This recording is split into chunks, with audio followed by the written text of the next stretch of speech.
Hello my lovelies, welcome back to my channel. As you can see from the title, today we're doing something slightly different. We're going to talk about conspiracy theories once a week on this channel because I love watching these videos and I really want to talk about them, and not everybody around me actually likes to listen to me talking about this crap. So I'm hoping you guys will enjoy it. So anyway, this week I want to talk about the Mandela Effect. If you guys don't know what the Mandela Effect is, where have you been? What rock have you been hiding under? So basically, the Mandela Effect it's named after Nelson Mandela. People remember Nelson Mandela dying in 1991, I think it was, while he was in prison, when in actual fact he only died a couple of years ago. But people vividly remember him dying. They remember so many different things about that, but there's been so many other things that have come out, and to be honest, I've been like, give me something really concrete, give me something really big. You know, I know people have been really shook by things like the Berenstain Bears being the Berenstain Bears, Kit Kat never having a hyphen in it, things like that. But I've always been like, give me somebody who doesn't remember like the Twin Towers happening, or somebody who doesn't remember the Titanic sinking, you know, things like that, or people who remember disasters happening that didn't happen in our reality. I've always wanted things like that, and I still haven't got it. That's not what I'm going to tell you, but it's things like that. I want something big. I want something like that, something really huge, because for me it just seems like all these subtle differences, and I've really been on the fence about it, because surely if the Mandela Effect was real and there was all these things happening, there would be bigger things that would have changed. And I mean, I've seen some videos where people believe that their husbands aren't actually their husbands, and it's things like they now like ketchup when they didn't. They really hated it, and it's things like that that I'm just like, right, okay, they're still trivial things. Yes, you may feel like you're no longer with your husband, but I want somebody to come along and give me something that really shakes me to the core. And recently something happened in my life that actually did shake me to the core, and I still can't get my head around it. I'm still baffled by it. And it's actually a personal thing in my family. It's not something that's worldwide. It's not something that, you know, like with the "Look, I am your father," where it could be slightly changed over time, things like that. This is something that is totally wrong and is totally random.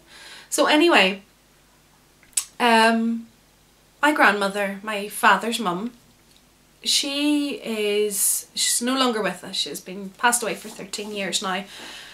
But she married, we're from Northern Ireland. My grandmother, see, I don't even know how much of what I remember about her is actually true. Anyway. So we're from Northern Ireland. My grandmother lived in Northern Ireland, but my grandfather, my dad's dad, who I never knew, so I've never been able to talk to him about anything like that, was from Yorkshire over in England. So obviously he had to come over here at some stage for one reason or another. So anyway, my grandmother was born in 1913. Or was it 14? Oh, dang it. Anyway, in the First World War, my grandmother was a child, so she doesn't have very many memories. However, come the Second World War, she was a grown woman.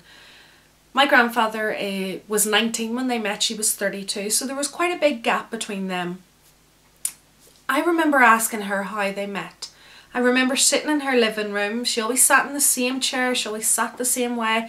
I remember having a conversation with her. I also remember telling people this story all throughout my teenage years, anytime people would talk about it, because it was always a source of entertainment for people when they found out, you know, that my grandmother was 32, he was 19, and they had 8 kids, and, you know, it was all those things. So anyway, I remember my grandmother telling me that during the Second World War, her and one of her sisters worked in a soup kitchen, and my grandfather was a soldier and had come over from England. He was stationed here during the Second World War for a time, and he would come into this soup kitchen and get soup, and over a period of time they got to know each other and they fell in love. And unfortunately, not unfortunately, I love my uncle, not unfortunately, but she did get pregnant. They had to move to England because back then, I mean, it wasn't a done thing. It didn't matter that she was 32. She was an unmarried mother, so she went away to England, away from her family, and got married to my grandfather. So I've rambled quite a lot about that, but my story that I told everybody, and I remember being told, and is so vivid in my memory. My grandmother worked in a soup kitchen. I met my grandfather there whenever he was a soldier in the Second World War, and that's how they met. I found out 3 weeks ago. Just by chance, I was just talking to my dad and I happened to mention something about it, and he kind of looked at me as if to go, "What are you talking about?" Apparently my grandmother drove an ambulance in the Second World War. And nobody's actually sure how she met my grandfather. I'm sure there's somebody, one of the older kids, which I could ask, but how do you get soup kitchen from driving an ambulance? How does that happen? It's not even remotely similar. It's not like I could just misremember something slightly. That is totally different. Totally different. So yeah.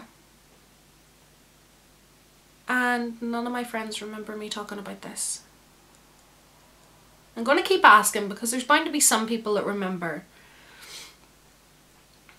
But I'm baffled. Like, people that I remember talking to about it. Like, my best friend that has been my best friend from I was 11 doesn't remember me ever telling her this story. But yet I remember telling everybody this story. This is so vivid in my mind. I've been saying this story for years, but people don't remember it. So this has me, I mean, none of my family ever remember me talking about this. It's not like it's something that somebody made up and just told me as a joke.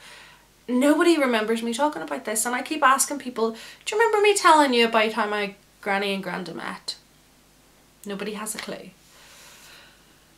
So for me, that is a massive, massive thing for the Mandela Effect, because that part of a life that I remember isn't what my family remember.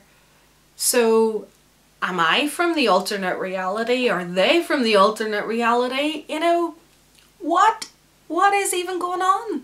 How am I meant to know what I'm remembering is right? I mean, every time I think of a memory from my childhood, I'm like, did it really happen though? Did it happen in this reality? Was it a different one? Do I remember it correctly? You know, there's all these things that just really baffle me. I love the Mandela Effect. I love all these things coming out. I want more stories like this. You know, like my story. I want more people to come out with stories like that. You know, how something so big, like how my grandparents met. I have this memory and it's not what anybody else remembers.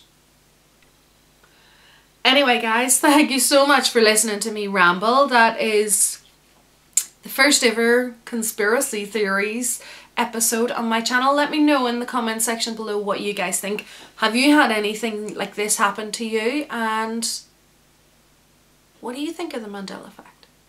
Anyway guys, I love you all so much. Thanks for stopping by. See you soon. Mwah. Bye bye.